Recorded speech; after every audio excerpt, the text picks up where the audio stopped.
Hands up if you were here during the day for any of this symposium. Cool. That's great. So for those of you who are unfamiliar, I'm going to have a chance for somebody who can explain the symposium a lot better than I to speak about it. But that's what we're going to talk about, and it's a pretty fascinating topic, and it ties into possibly the future of Boom and also where people like us around the world can engage in something to liberate our cultural spaces wherever we are. So speaking of cultural spaces, this is a fishbowl. Normally with a fishbowl, you have a bowl that's a circle in the middle with a free spot, or it could be more than one. So we have actually two. And so one of these spots is for somebody who wants to join in after this inner circle has begun the dialogue and gets it to a place where you feel like, aha, I have a reflection on this, a question or a comment. And then you see the seat open, you can come in and we'll hear what you have to say. And then when you're complete, you can filter out, leaving room for someone else.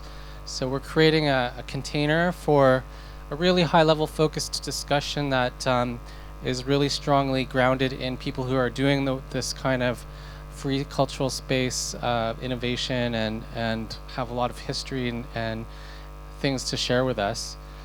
We have another chair here, which this represents the people that are not here at Boom that we might want to consider. So that could be your mom, that could be an ancestor, that could be someone in Israel, it could be whoever you want it to be. It's just something to keep in mind, those other people that aren't here.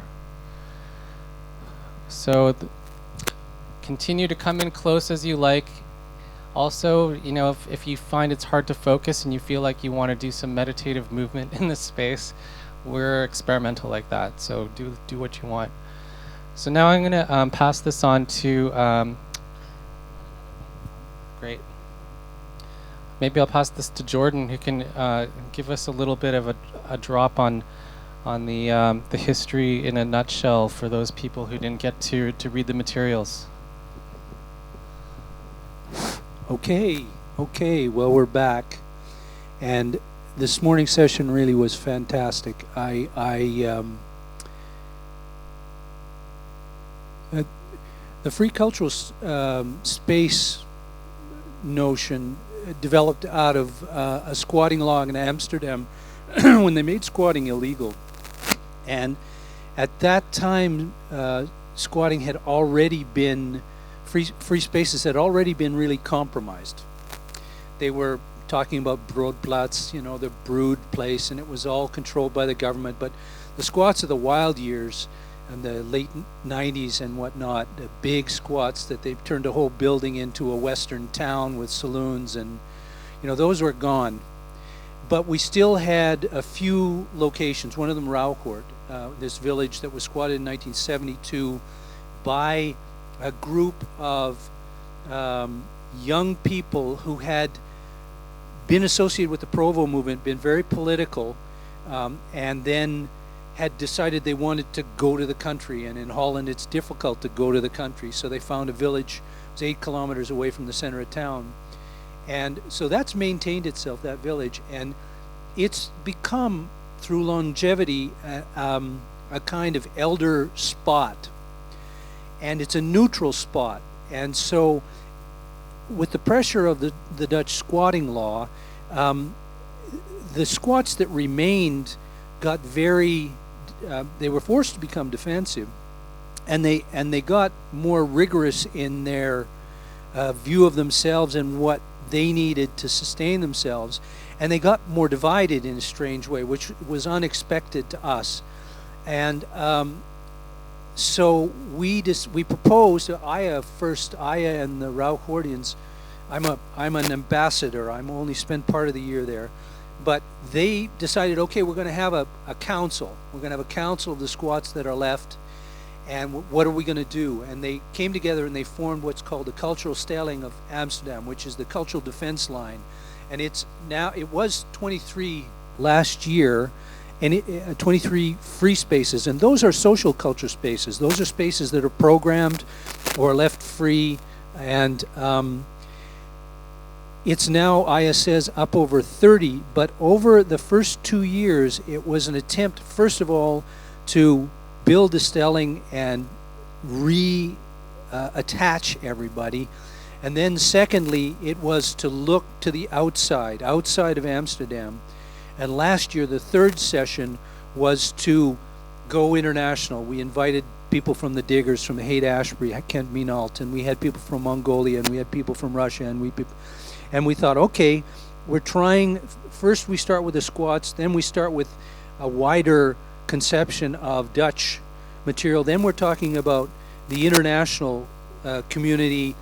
And as a member of the Autonomedia Collective in New York for the last 27 years, we've been functioning in this way, with people coming through and leaving ideas and never cleaning up their ideas mess. It's always a problem. They're talking about this for festivals. Fuck, when a bunch of intellectuals come in and leave memes all over the place, it screws everybody's thinking up for a long time.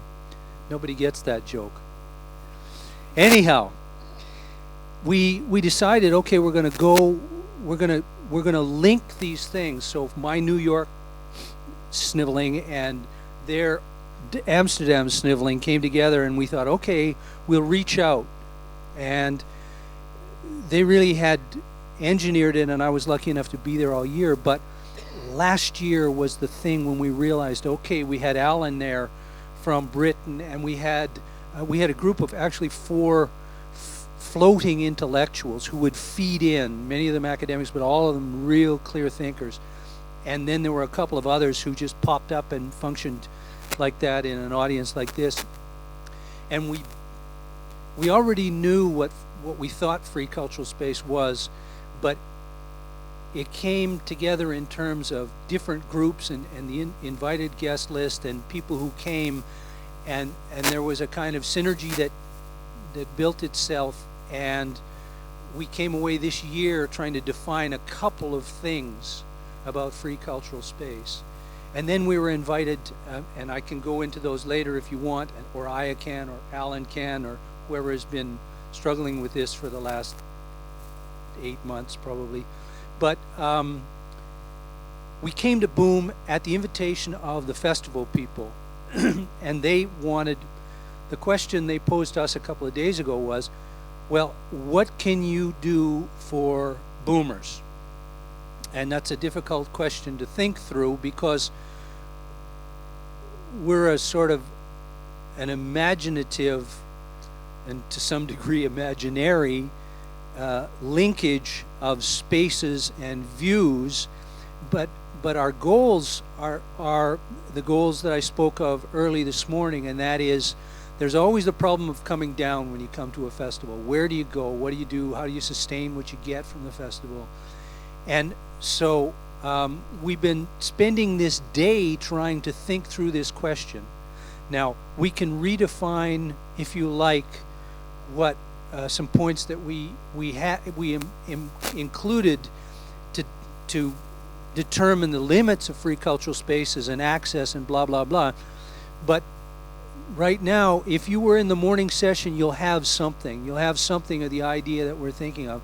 If you were in the afternoon session too, you'll have seen what the festival, how the festival wanted to portray itself to us to some degree. It wanted to portray itself to all the boomers, but also to the symposium. That's what we were partly assuming, that they were portraying themselves to us. Now we're trying to think from our perspective through to their perspective, and that's what this session I imagine to be.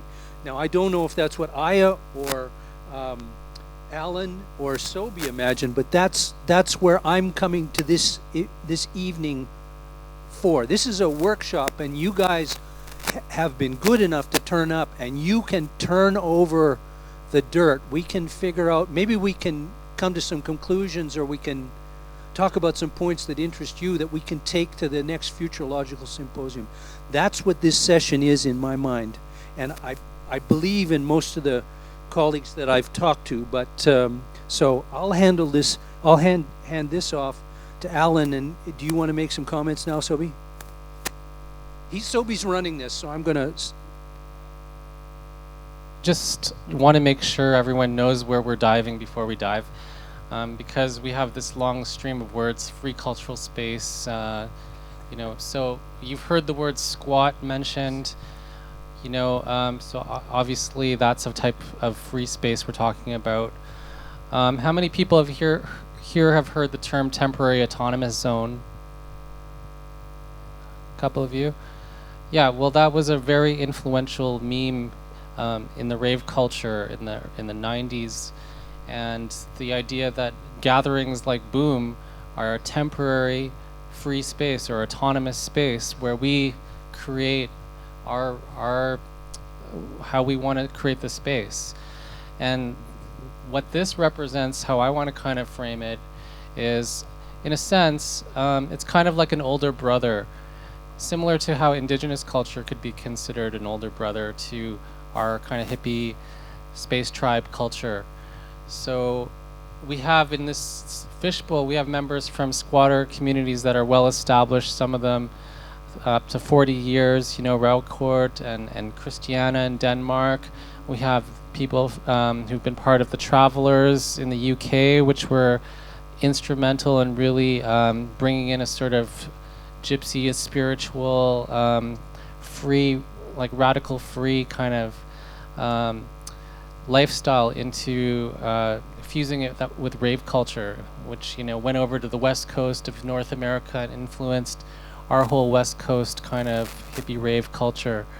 So other models here, are maybe some people in the room here are part of free space culture in some way in their region.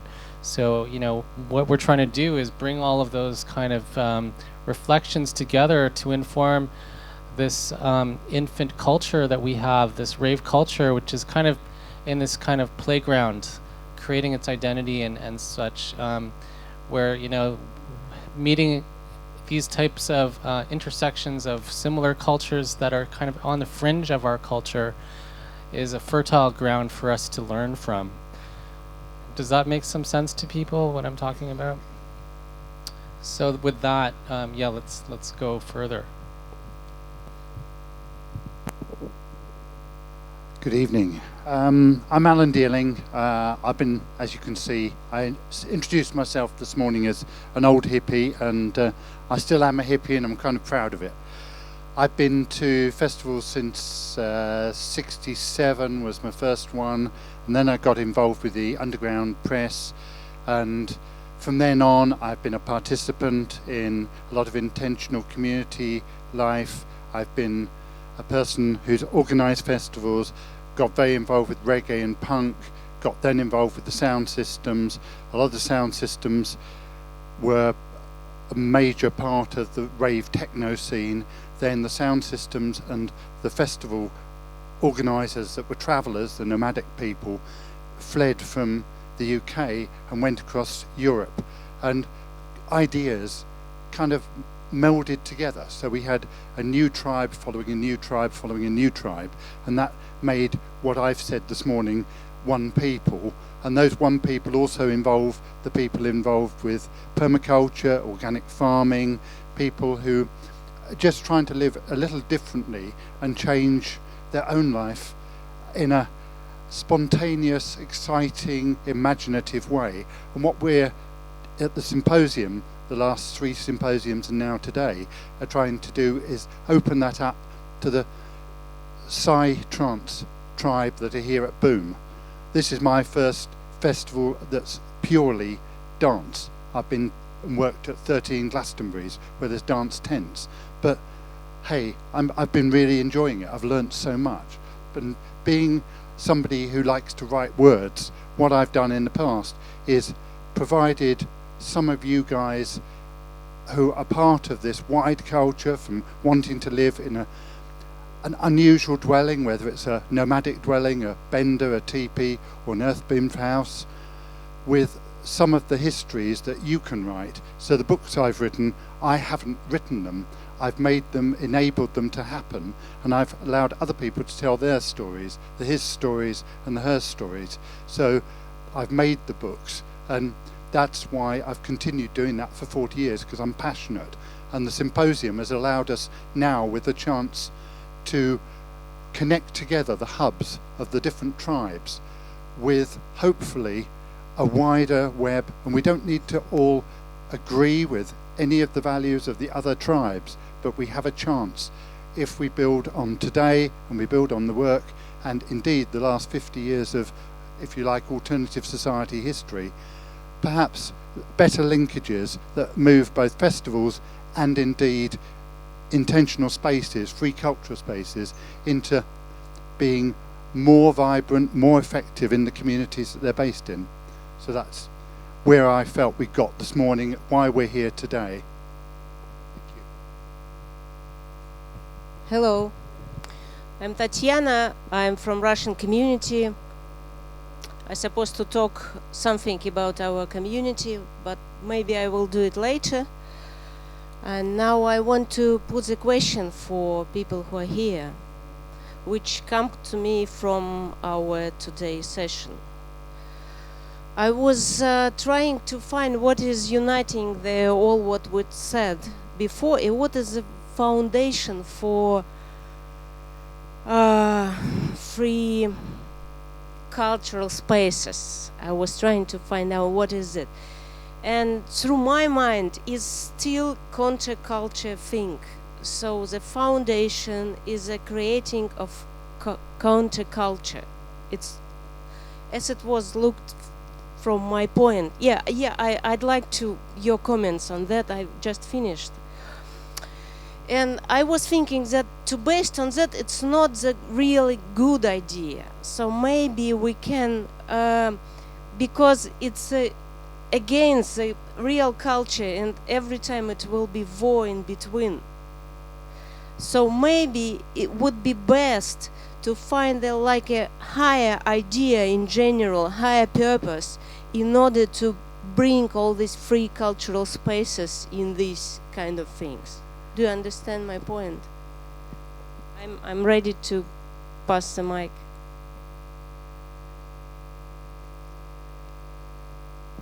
Well, I don't believe in conflict.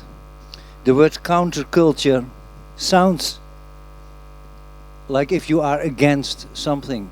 I think that with most of us it starts something in between, like wanting to make your own life. Counterculture is different from the word subculture. The word subculture, as used in the 60s to describe the hippie movement, for instance, is sub, under the culture. The word counterculture indeed stands for contra, against the existing culture process. What I heard today, what I see that all these countercultural groups, they are not so much anymore against something, although the name still exists. It's more a parallel culture that we try to set up.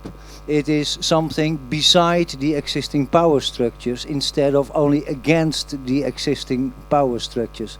We are struggling ourselves with power structures. As I heard the symposium guys and girls talking about how to get rid of the hierarchy within their own systems. Diogo told that it was a very pyramidal structure, the way Boom started. So you even don't escape the structures of the big society. Countercultural aspects are always there, and they are also needed to show different ways. I also believe in extremists that have a real point of view. They are really against eating meat, for instance, and I appreciate it. They brought me so far that I take care of eating meat. I'm a meat eater, but once in India 4 months and then suddenly getting malaria, I needed to eat meat because I died. And on that moment I was so touched by the fact that I eat a killed animal. I will never have that again. That was a big thing, and then from that sort of traveling, going around, you learn that the counter step is it can be taken by everybody, and is not only counter, it's also, like I already said, a parallel thing.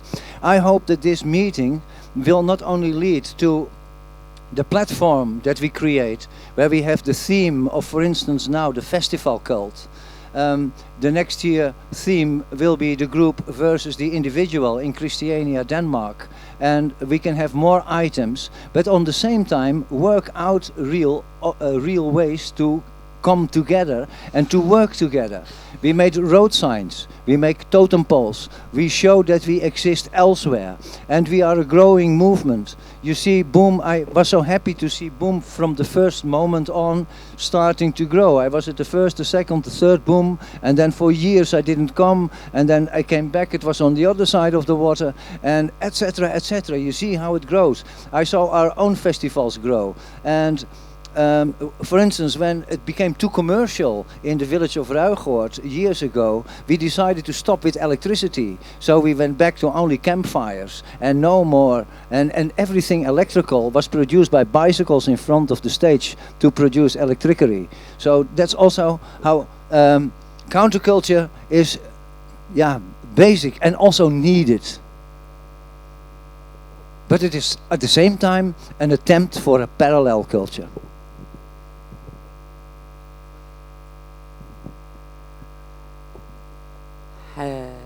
Hello, I'm Lydia, and actually I wanted to say something also. I agree with Aya, I don't think there is a counterculture, I think it's a parallel culture. But anyway, like Diogo Ruivo said this afternoon, that we are all, the free cultural spaces there that we have now, we are all doing really different things with the countercultures, very different, but the main result, it's the same, and that's why we are working on that. Now we need to take a step forward, because even though that all the work and the propose and the goal and the energy, it's with the different countercultures, the result is it's always, not always, but a big part, it's the same result, no? So it works. It works. And it's real.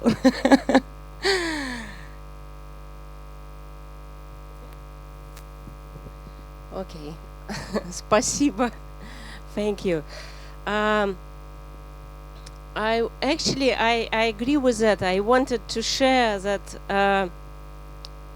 as a community, being Russian community, I tried to connect with different international organizations. For example, with GEN, which was presented today. There is no guy who was. And we could not be accepted by them because we could not be inside an eco-village system. So I am personally really like to find the free cultural space and a wide space for everyone. But still, if we are parallel culture, we parallel to what? Where is these parallels?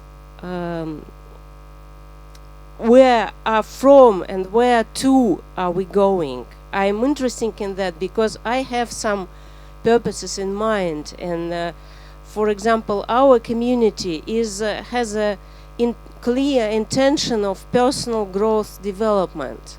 So I'm also interested in any other intentional communities, intentional spaces for such a purposes, and can we unite for this basis or on another basis? I think that Sobi said this afternoon, he mentioned also the religious communities like the Santo Daime. So, as I heard from you, you are also from a spiritual community. I also see these communities as autonomous zones, as independent from what everybody else does. Autonomous zones or free cultural spaces are there on many levels. You have them in the ether. You have hacker communities. You have radio pirates. These are all aspects of what free cultural space is. We had free radios in Amsterdam for an amount of years. There was a sort of democratization of the ether. So suddenly we had Radio Patapu and we had Radio The Free Emperor, and they were talking about things that nobody wanted to hear, seemingly, the officials. So they all cut it down again. But these are real attempts to to say something, to communicate. Also squatter communities have an enormous infrastructural connections with each other. We heard this afternoon about ecological villages having connections. There are also spiritual communities having connections. They all belong to what we call free cultural space. So there is, for my feeling at least, no differentiation in that. And the difference makes it so interesting. Long live the difference. Yeah, also I think if we look at the spaces more like cells who want to connect instead of islands, build bridges. That's why we do this now. That's why we meet here. That's why we want to go to Boom and meet people that are like-minded maybe, and reconnect and travel around the world and experience. And I think it would be healthy for someone like me to go to your community and learn something there. And when other communities came to where I grew up, it was so healthy. It was intimidating and sometimes hard, but it's very important to share and to network and to keep connecting and keep being open like that. And that's the beauty of it. So I think that is how we do it. That's like spreading it slowly. I was just wondering, like, not everyone caught the earlier symposium, so you might not know who some of the people that are speaking, where they came from. So just to retrace, on the far end there we had members from Denmark's Christiana community. Hands up if you've heard of Christiana in Copenhagen. Okay, so a lot of familiarity in the room. And then Raucourt, we have representatives here. And then the last one, help me with the pronunciation. Tylaren. The People's Lair. So these communities, this is their first contact with Boom. I think that's a significant thing too. And as much as we're kind of getting reflections from this end, maybe it would be good to hear from these cultures that have been established, some of them for like 40 years or more. How do they experience coming into this boomland? Any comments or reflections? We have been here from Ruigoord with the Amsterdam Balloon Company 4 years ago. Like I told you, I've witnessed the first booms. We are partly mobile as a group. Our village has a bus. The first magic bus that ever traveled to India was donated to our village by the Magic Bus group. And with the Magic Bus, we make trips all over the world. We went to Mongolia even. We went to Russia, the Balkan, India, many places, all by bus, and we were a living theater. And so we also were here. Diogo, who was one of the co-founders of Boom, was also partly having his childhood, not only in Goa, he was also in Ruigoord with his mother, because the whole Goa group existed of people who knew each other.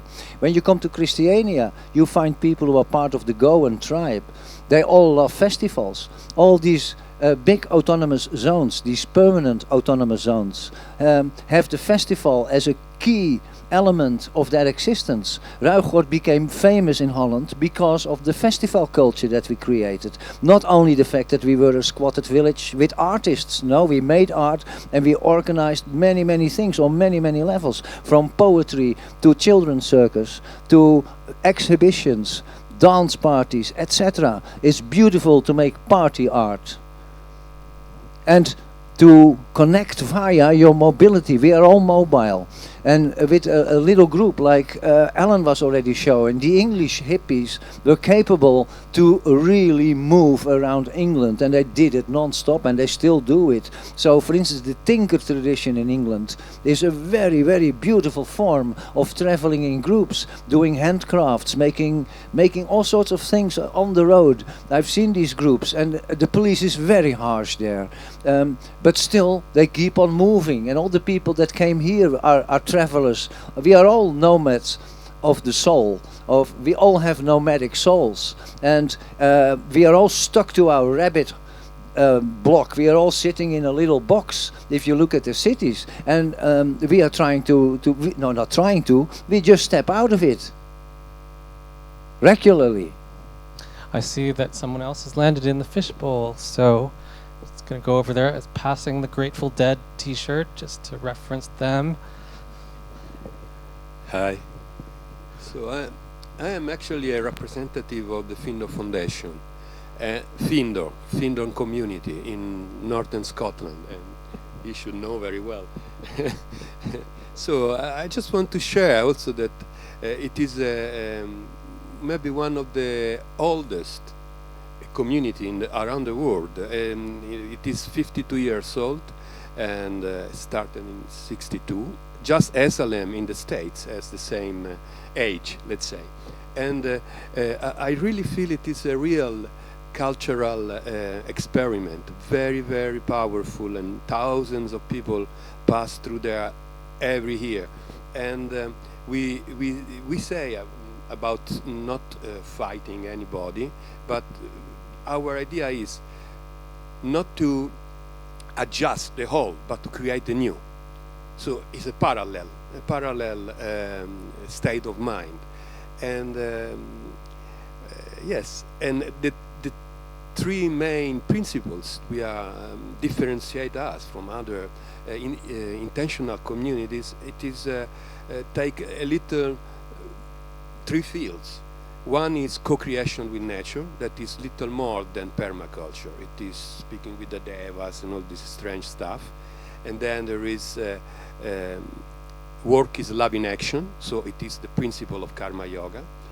And then there is the inner listening, so it is a spiritual attunement with your higher self. So it is just somehow experimenting in very different realms. And yes, I also invite you to visit that place. It's really magical.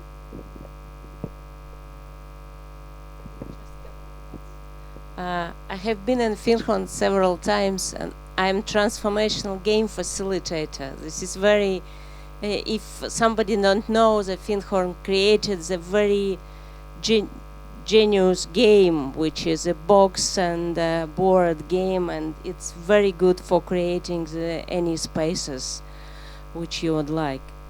And I also shortly tell a couple of words about our community for you to know. So we are intentional community in sense of creating the environment for human transformation and for enlightenment. And what is distinct our community for others community is that we're trying to keep this idea, and we have a clear criteria of enlightenment and stairs of enlightenment. Like yes, today was you gave a presentation with a hero hero journey, and somebody said to you that maybe this kind of festival is just a first step for whole this journey, and I personally agree with that. This is just a beginning. So we are trying to create the space for the next step, maybe not for all the steps, but to help people to go forward. And we also, I also like the idea of Homo ludens, which was somebody speaking here, and we are doing lots of games and promote the experience through games. That's probably all what I wanted to share.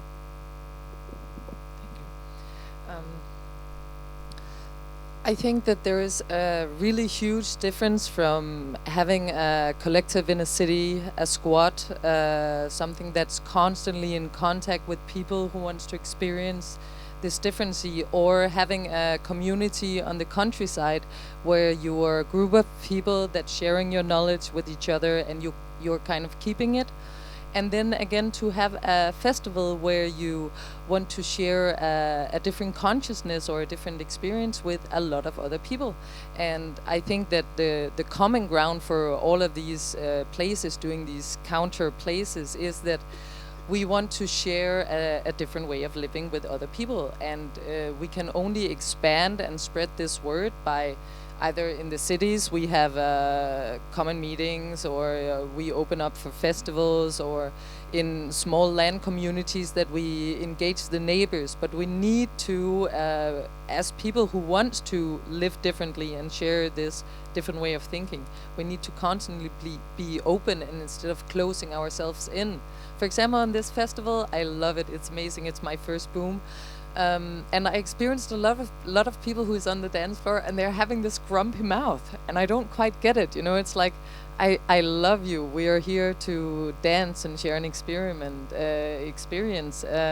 But a lot of people are so much in their own world, and this is also what I see in general in the world, and also is reflected on communities, festivals, squats. And this is the biggest problem, I think, is that we can get so entangled in our own ideas and our own way of living that we forget to share.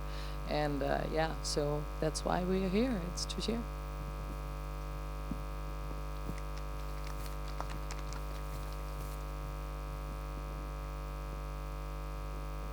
I was really pleased to see a representative of Findhorn, because, as he says, they're one of the most famous, really, of the ecological, environmental, intentional communities. Our symposium group, which is, just to remind you, is about free cultural spaces, is trying to be inclusive. So we're trying to say people who are in intentional communities, whatever type, people who are in squats, whatever type, people out on protests, environmental, whatever type, the travellers, the festival organisers, the festival goers. We just want to try and link them together more. So in terms of Findhorn, Graham Meltzer is living there, I think, at the moment, and he's been organising the Intentional Communities Association, and they've pledged that they will send out to all of their membership, which is a big membership, details about the Free Cultural Spaces Symposium group. So as we get clearer in terms of what ideas and issues we want to raise, confront, we're trying to build up a big list of emails, of contacts, of groups, and if you haven't signed it already, we've got a list going round that we urge you to join in, because we'll keep in touch between now and Christiania next year.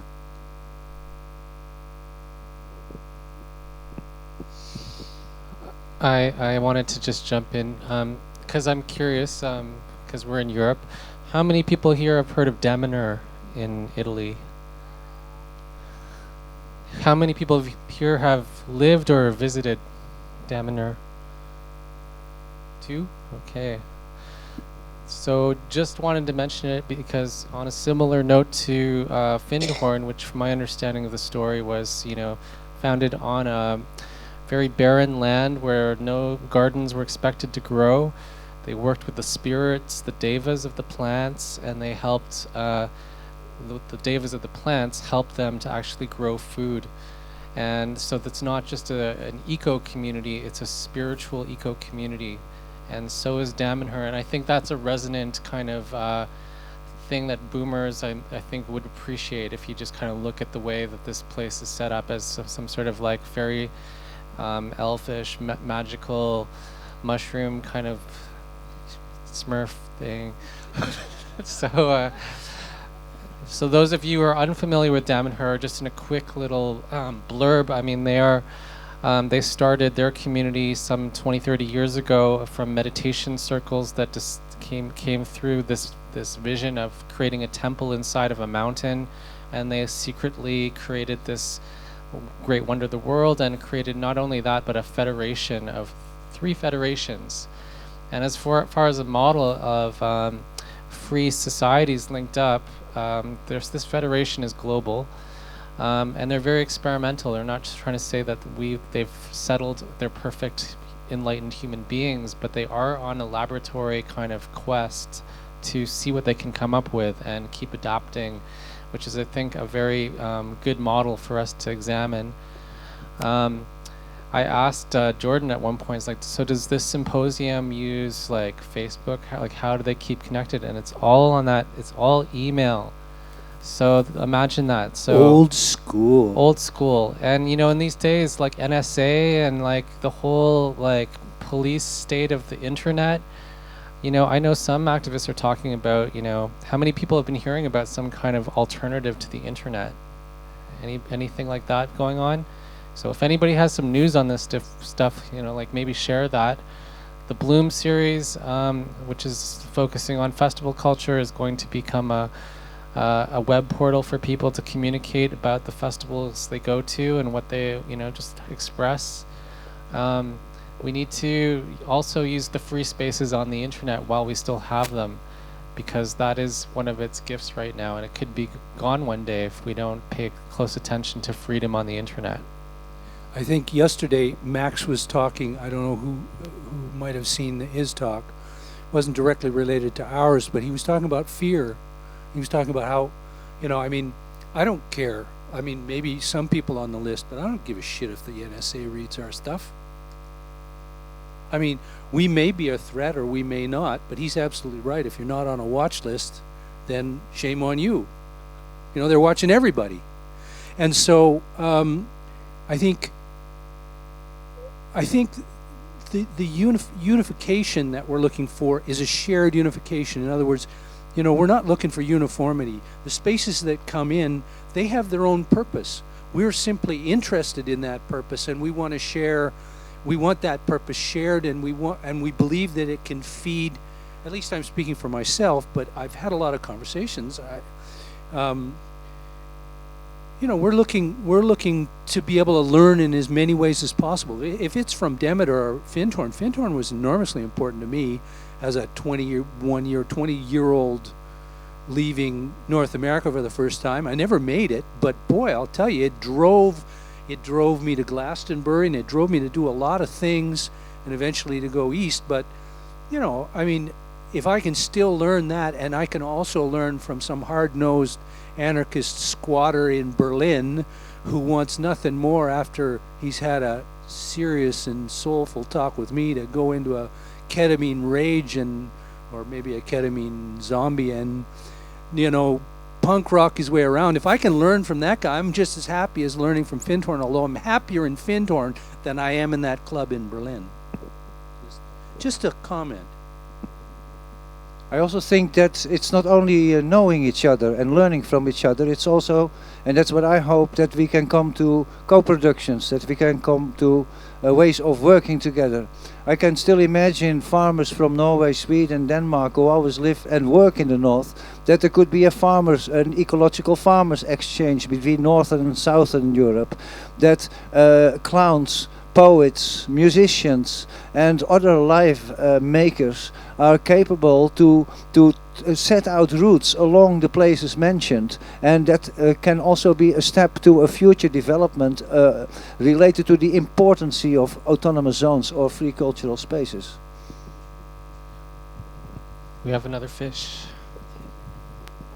For instance, like I ended my speech this morning, we all try to be ecological, but there are people that do that already for 10,000s of years. So I still hope that one day we could have the San from Africa, or the people from New Guinea, the Papuas, or the Inuit, to share with us their knowledge about the earth, to share with us their way of communication and their way of talking out of the still living oral tradition there. I'm not sure if there was a talk earlier today that I might have missed that would have touched on this topic, but for someone that's curious about perhaps in the future starting a free cultural space, Do you guys have recommendations of the kind of steps that you would take to, you know, obviously networking is one of the first things, learning. I was thinking about, you know, now hearing all these places, maybe stopping by and visiting, you know, pitching a tent for a week or so in each place and getting to know them. But yeah, because I think laws are different in every country and all that, because I'd love to start a place in Australia. So do you guys have any tips as experienced people? I'll send it on. I'll just give a short one. First of all, buy the land. Buy it. This about renting and squatting and all of this, in the long term, it just doesn't pay off. You know, you put so much work, you put so much effort into it, and people come gather up, and then one day the police is there and they're going to kick your ass. So buy the land. That means you can do what you want. I'll try and keep this quick as well. I think you started to give yourself the answer there. Go and visit as many places. Get to know the people who have that community already, if it's an established one. If you're thinking of starting a new one, really go into visiting as many that you can and find out how they run their rules. The rules are so important because you may not like them, and the rules change over time because people change.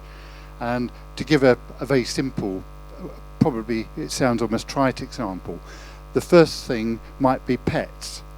Do you love dogs and cats? There's lots of intentional communities that won't allow pets. Next one, do you want to eat communally every day of your life? What sort of private space do you like and need? If you've got kids, do you want them to live, grow up and have a right to stay in that community? All those things are challenging. When I visited Crystal Waters and Tuntable Falls in Australia, they were having problems with some of those issues, even though they were well established and they own their land. I don't have any tips on starting because ours is a kind of a hive mind, so it's very diffuse and it comes together, and it's mostly about ideas and getting ideas out into the world. It's not a retreat space. We publish and we link with groups like the Creative Commons, anti-copyright movements, the Zapatistas. We've done a lot of work with the Zapatistas, so we support indigenous struggles of the Black Mountain Navajo. We do a lot with ideas of all kinds, and you know, also lifestyle anarchism was a big thing, as Sobi said, the temporary autonomous zone book. So it's about ideas for me. Now I've lived in squat communes and communities, not communes, communities. I think Alan's right. You got to have a door you can shut on the rest of the community, unless you got the greatest soul since Mahatma Gandhi. And you need the autonomy that the size like Christianity gives, but you don't need it to be the size that Christianity gives. So if you start building too many rules into your community early, I think that will inhibit you in all kinds of ways. Just want to quickly, because I don't think you mentioned it, but you're a publisher of Autonomedia Press. Right. So hands up if you've heard about Autonomedia. So geez, the numbers are overwhelming. So I was majorly affected when I was in my early 20s, and I was looking for political and weird ideas about how to be, or create a future culture. Autonomedia was definitely the one I went to. So if you haven't come across that publishing press, you should definitely go to your radical bookstore and seek it out. And publishing is definitely an answer to the question, how do you, connect with other people? Is you can nowadays publish online, you can create a blog, you can create a web portal. Evolver Network, I mentioned this earlier, Reality Sandwich, these are networks that not only involve publishing, but also are about creating gatherings within our wherever we live. Anybody can join these networks and make things happen. I know in this group here, some of the speakers that we had earlier this week from Greece were saying how they don't have any conscious people to gather with, like here. So what do you do when you're living in a place where you have really strict or conservative values around you? How do you find the others? So using the tools like publishing or using the web interface, or also maybe choosing your location according to the laws, the legality. To me, when I'm looking at these kind of where to situate, I'm looking at what are the chances that I'm going to have cops showing up. That's kind of what I think about. You've brought this conversation around to a place that is where I'd hoped it would come to, and because we're now starting to address real questions that we might actually have answers for. That's bright behind me, isn't it? Anyhow, for the past couple of months before this gathering here, maybe 4 months or so, we started working on a kind of, we were trying to work on documents that would sort of define us to one another, proposed documents, and we came up with a 7-point what is a free cultural space that you may have seen in the film this morning. And these documents are in this record of last year's symposium. We have a record of what we were trying to do, and there'll be a record of this one. But we realized that there are kind of two streams of thought that are going into these spaces. And one stream is this stream we're talking about, everybody's got their own interests and everything else. And how do you come together with those? And another is, okay, what face do we think the world needs to see that might advance the things that we feel dearly about? And we came to the realization that we needed a kind of core values document. Like, let's create an attitude so that when people go into a group like this and try and establish a group, or when they come from other groups and they want to engage with a group, they have certain basic ethical attunement, and that ethical attunement then can be opened up. So we started to work on a group of points, these core values that I'm talking about, and they're simple, and I can read them if you want, but and maybe I should. I don't know. Are you interested? Would you like me to? Yeah? All right. So we thought that we needed certain. Well, the first thing that we looked at was inclusivity. Now, this came out in a conversation with Sobi earlier, and came out in a panel I monitored. Inclusivity is a necessary thing if you want interaction with the outside world. If you want to shut yourself off and become a meditational community and provide leadership to enlightenment, then you're not necessarily building the next great mousetrap. You may not have anybody come to your door. So inclusivity is partly reaching out, but not only reaching out and visiting, it's actively welcoming people. It's not what happens all the time, but it seems like an important potentiality to build into your thinking, and that inclusivity then promotes self-worth and all these things. We discussed that. Another thing is that we wanted to try and deal with commercial society, consumer society. We thought that was important for everybody, and so we thought it would be a good idea if people thought in terms of alternative economies, whatever they may be, gifting, whatever they may be, barter with you, or exchanging with your neighbors, or however you wanted to do it. But just leave that as an open possibility. And then another thing was immaterialism. And that is a space that encourages discovery. It doesn't assume that things can always be analyzed. It doesn't assume that there's always it's always going someplace. There's not an outcome that's predictable necessarily. And again, this goes back to Homo ludens.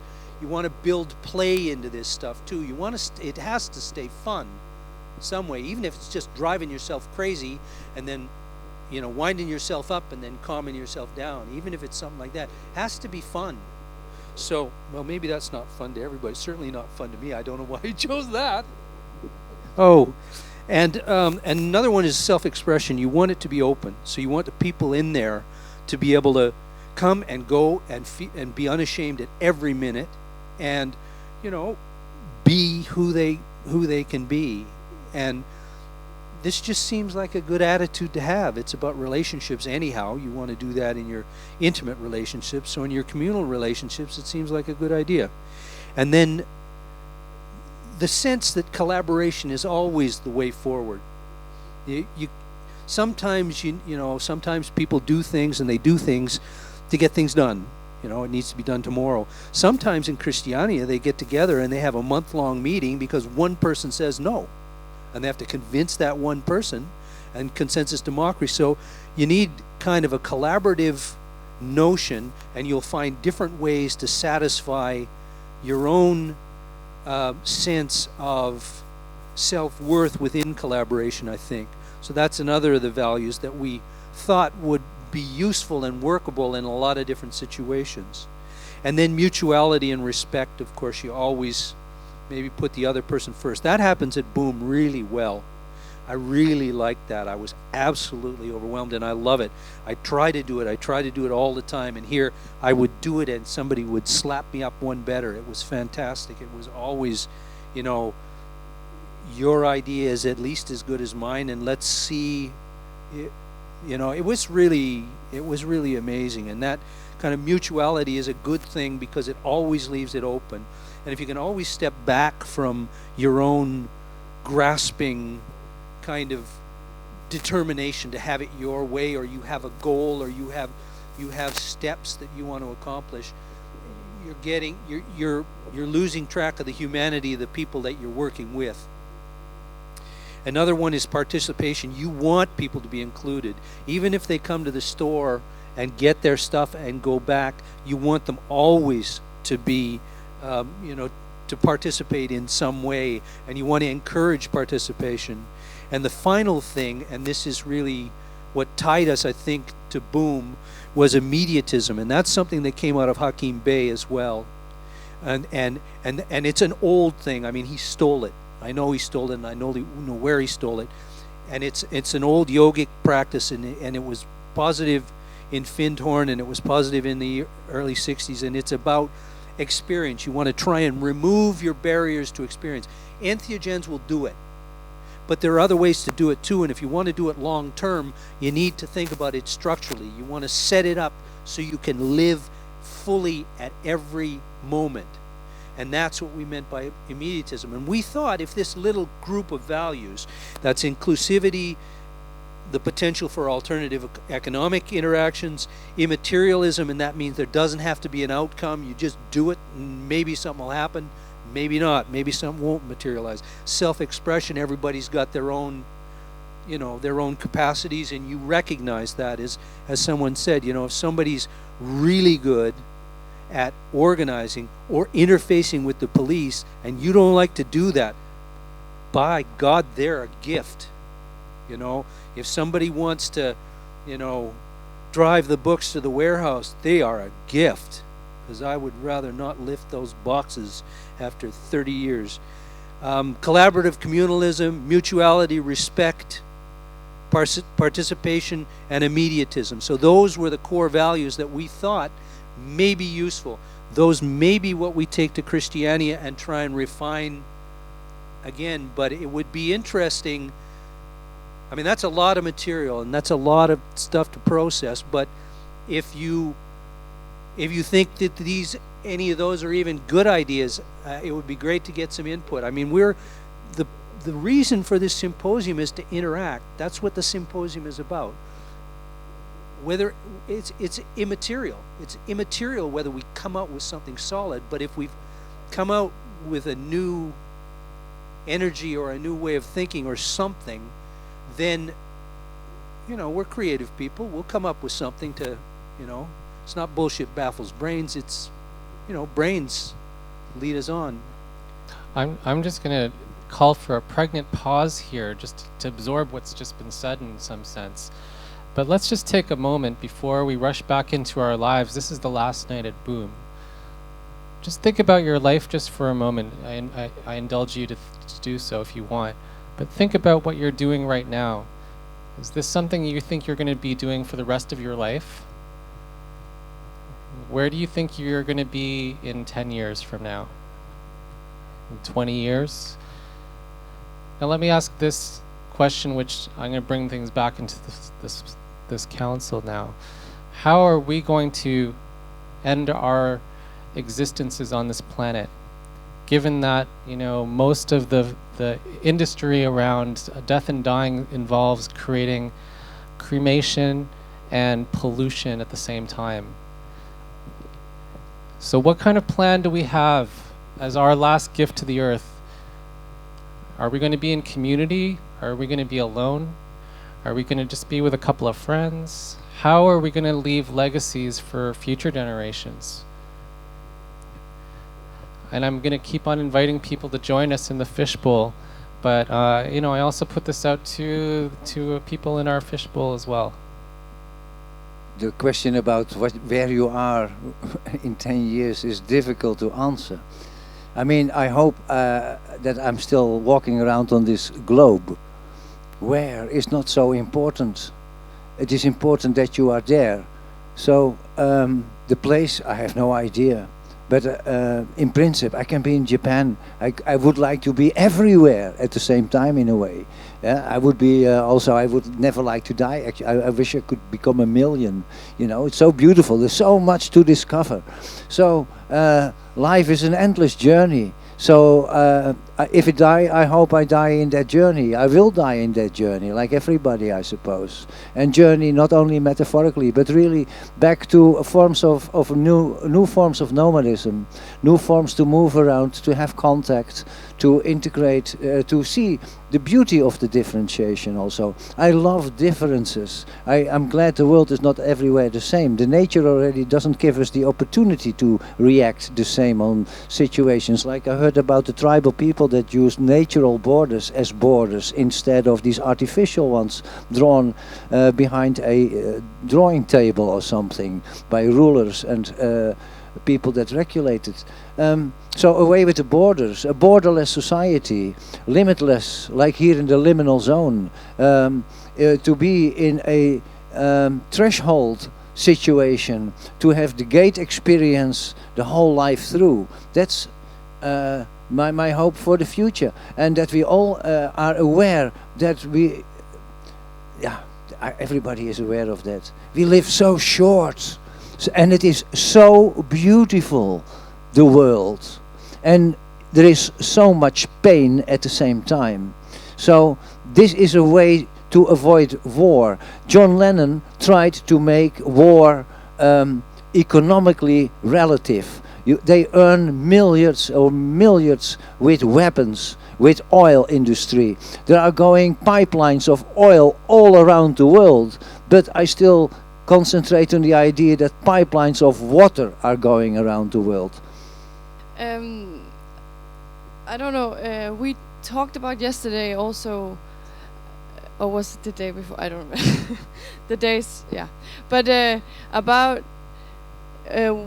how to be, if you're a collectivist or individualist, and how actually, if you're being an individualist, you're thinking more like a collectivist because you can always join other groups or collectives and you stay open in that kind of way.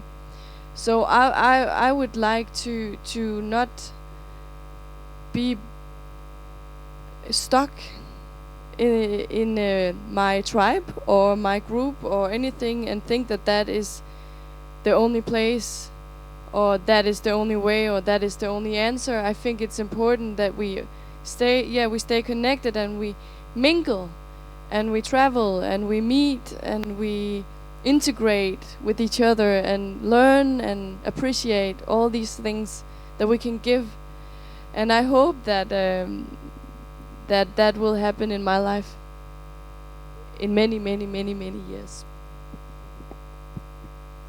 Related to that, the Dutch writer Menno de Braak in the 1930s, reacting on a letter of a communist friend who participated in a communist demonstration, and he went also to an anti-fascist demonstration, and he felt horrible because he didn't like collectives. So he started to analyze his feelings, and he came to this saying that an individualist is a more principled collectivist than the collectivist. The collectivist thinks indeed that he or she is part of only one group, of only one football club, or only one thing, only one political party.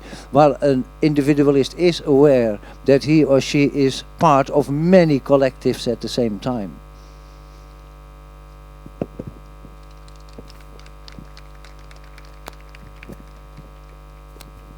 Thank you very much. My name is Dima. I'm representing Mud Collective as a squatting community in London. I just wanted to say what is important for me. I don't think so is a place where we are now looking for the spiritual reference or whatever it is, which is going to define those free cultural spaces for everyone. So what is important is to make it clear all those existing communities which are already there for everyone here and for everyone who looking for them. So it's clear where they are, what are they, if there is a need, so people can go and visit and experience them. So for example, me, I've been squatting for 2 years. I didn't hear about your community. You know what I mean? It's difficult to find out, and that's what people need now. So another thing could be to set up a little notes where they can find out how they can set up. For example, in England there are this Lamas community where they have courses how to set up eco-villages. So those things. But it's to be proud of those existing communities which are already there, and to make it loud, so for those who are searching for it, they understand that there is a community there for them. So they don't have to set up straight away now. They can join something else which is already existing, you know, and be as loud as possible and be proud that there's already up there, here in Boom, Christianity, wherever it is. So us. Thank you. We are getting close to the end, so just some final comments that can be used for the wrap-up, if you can. Anybody who has yet to speak? I think one of the ones that still resonates, and especially from the last speaker in the fishbowl, we really, really do need this web of hubs. The hubs of the different squats, the hubs of the different tribes that actually inhabit all these different free cultural spaces, and that does need to be internet based, but it must not be hierarchical. We don't own it, we may facilitate it.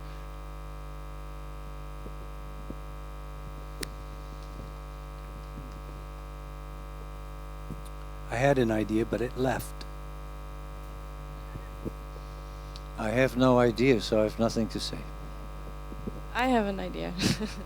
No, I also think that one last thing also is to remember when you are in a community or wherever you are, to stay curious and stay open and not find yourself comfortable and just fall. Because often when you are in a community or a tribe or something, you can find yourself, yeah, it's like, okay, so we know how it works. This is how it's gonna be, and if someone comes, they need to kind of, you know, get into our world and stick to our rules and all this. And I think it's important to remember to be spacious, generous. I remember what I had. That idea came back. That was great too. The thing that blew me away this time was Ivan Sawyer Garcia talking, and they've been doing this in Central America, free cultural spaces, and coordinating them for more than 20 years, and they are anxious to connect with us. They want it. We want it. So to the last speaker, that's what we're trying to do now. Some people, if somebody wanted to take a work group and build this hub thing and they had the internet skills, that's great. I don't have those skills, but I am committed to this symposium and trying to make it happen somehow. And we'll share whatever information we have, and we will work to facilitate you in any way we can. But I thought, geez, the bioregional stuff is what you were talking about earlier, and that's the Diggers. That was Peter Berg, and he got very proprietorial. Then it had to be his, and but still, in all, the idea is an interesting one, and you can't own ideas. And we want, another thing about this symposium is we want ideas. We want them here, and we want to share them, and we want communities, and we want communities to share them, and we want to think. We want this to be a complete parallel culture, not a parallel culture that's, festival based, or where do you go after a festival, or any of that crap. We want it to be complete. We want the spiritual side, and we want the hedonistic side. We want the sex communes, and we want a complete world. We have a complete world, and we just need to connect it now. I think that's becoming clearer and clearer and clearer to me as we do these. And today, when Yvonne stood up and talked through the dimensions of what they were doing, it was all very formal, and a lot of it was hierarchical, and a lot of it is those Venn diagrams and the permaculture flower and this and that, and those are great. But there's realities too. But the fact that they had come together is, like, to me, it's as amazing as Christianity, where you get 1,000 people in a meeting for a month trying to get one idea through. And when everybody agrees, the strength of that is amazing. So you try to create these situations that pull people together and precipitate something solid and powerful. For that moment, it may not last. Never last, and it's very important that you do it. In Belgium, where they are struggling to create festivals in the village of Doel, it's a handful of poets, writers, and action people that try to bring the festival there. The first festival that they did was Do It Yourself Festival. I find that still a very great title for the festival. They tried to set up the Do It Yourself Festival, and that's where it's all about.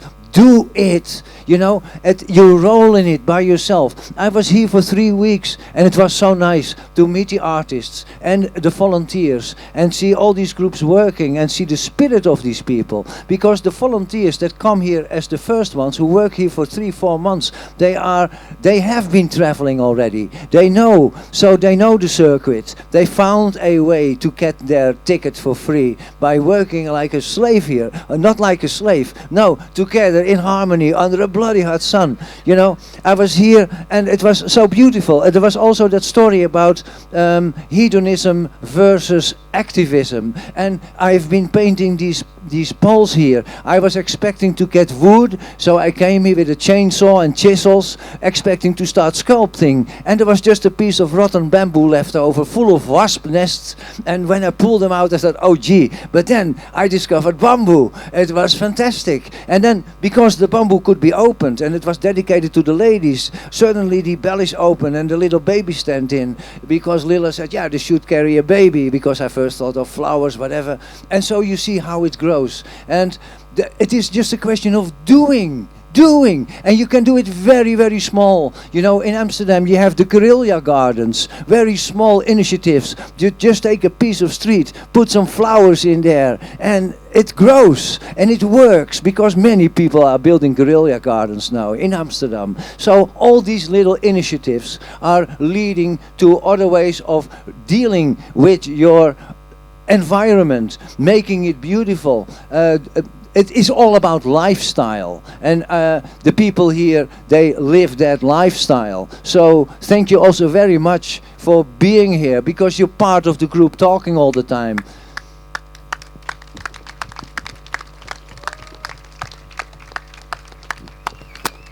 I want to make one closing statement, because I'm also a fish. I just, even though I've been working for a couple of months on this that is happening now, I feel still like a fish. And I want to close just to say thank you to Haya and to Jordan and to Alan that are here, and to all of those that should be there in that chair, because they did a lot of homework through all these years and through all their experience, and I feel so blessed that I'm here with you guys. Thank you so much.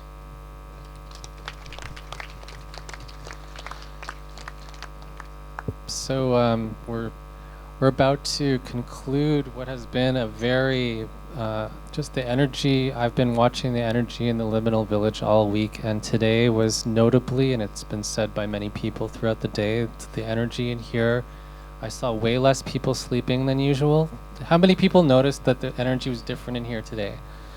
I mean, obviously this is the tail end of a epic week, so I think this is culminative. But I think people are also here perhaps, you know, because they feel something now is changing in themselves. And I talked about this in my talk on rites of passage and festival culture. So as I was saying there, you know, when we go back to our places, give yourself time to integrate, and also, you know, perhaps talk to a few people who you think are going to be good listeners, who might help you even get more juice out of this experience you've had here. And share the ideas that you've had and see what happens. Maybe that's going to start something in your network of friends, just sharing some little piece that inspired you this whole week. And you know, another thing that I'll say is maybe like look in your region for the people who represent, kind of like here, the people that are senior to the culture that you've been wanting to be a part of. See who's been doing it longer. Maybe they don't listen to the same music, but try to find the people who have the same values in your cities or regions, and learn from what they've done, because chances are they've already built some of the pathways that you can make use of in your region, and maybe, you know, help extend them to the future in some way. And that's something important. We can't just be like locked into our Psytrance space tribe limits. Let's go beyond the borders of who we identify as, and think about, you know, who is out there in the world that might be able to co-create with, and maybe they'll join us on the dance floor one day. But that's, you know, let's not let the music be the divider. So once again, if you want to join in on future iterations of this symposium that we've had today, this is the 4th one, and it's not going to happen here at Boom again. We were lucky to catch it. So, you know, we're perhaps going to have to go somewhere else, maybe to Mexico for the next one. And you can also, you know, collect the booklets here that give you some more information about those previous ones. But I want to just end off by saying thank you to all of you for creating the energy in this field and in the Liminal Village. And also a big thanks to the creators of the Liminal Village, who put all this effort to create a space such as this at the Boom Festival.